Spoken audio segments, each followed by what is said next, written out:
So మేము ముందుకొచ్చాను. 6 గ్యారంటీలపై అయోమయం. 6 గ్యారంటీల అమలుపై రాష్ట్ర వ్యాప్తంగా ఆసక్తికర చర్చ. కాంగ్రెస్ మేనిఫెస్టో హామీలకు, బడ్జెట్‌లో కేటాయింపులకు పొంతన లేదనే భావన. చెప్పినవన్నీ చెప్పినట్లు అమలు చేస్తే 6 గ్యారంటీలకు ఏటా 1.36 లక్షల కోట్లయితే ఉండాలి. పరిమితంగా అమలు చేసిన 80,000 కోట్ల పైనే కావాలని అధికారులు అనుకుంటున్నారు. అయితే ప్రజెంట్ 53,000 కోట్లు మాత్రమే కేటాయించడం అయితే జరిగింది. ఇందులో చాలా పథకాలు, అతి ముఖ్యమైన పథకాలు కూడా ఉన్నాయి. ఈ పథకాలు మనం చూసుకున్నట్లయితే మహాలక్ష్మి పథకం కింద రాష్ట్రంలో ప్రతి మహిళకు నెలకు 2,500 రూపాయల ఆర్థిక సాయం చేస్తామన్నారు. 500కి ఉచిత గ్యాస్ సిలిండర్ అయితే ఇస్తామన్నారు.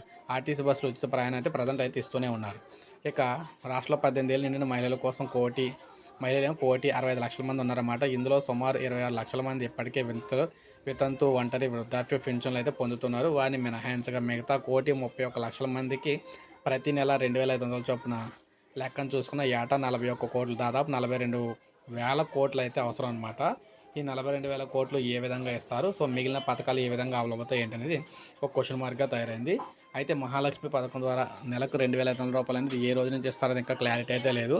తొందరలోనే ఇవ్వాలని చెప్పేసి భావిస్తున్నారన్నమాట. ఒక లైక్ చేయండి, సబ్స్క్రైబ్ చేసుకోకపోతే మన ఛానల్ సబ్స్క్రైబ్ చేసుకొని ఫాలో అవుతుండండి.